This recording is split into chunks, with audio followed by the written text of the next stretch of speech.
তোমরা তাহলে ধপ দিয়ে বিয়েটা দিয়ে তো এই হয় না মত কাজ সম্পূর্ণ করতে হলে এগুলো একটু মিথ্যে কথা বলতে হয়। তা বলে এত বলো মিথ্যে কথা? তুই খাবি একই টেনশনে আমার হাত পা ঠান্ডা হয়ে আছে আর আমার কোমর ফোটা দিতে আসছে। অত টেনশনের কি আছে? তুই বলে এক কাজ কর, যত শীঘ্র পারবি বাচ্চা নিয়ে নে।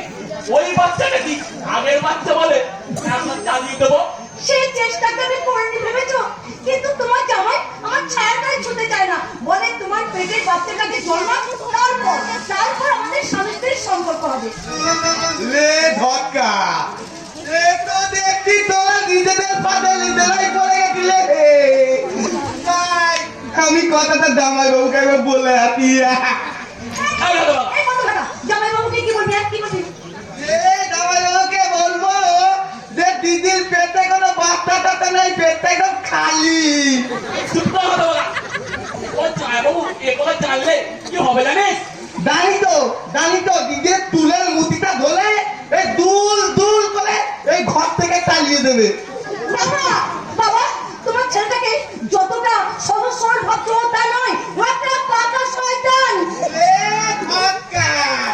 আরে আমলা গাছে আমলা হবে না তো এই ফজলি আম হবে।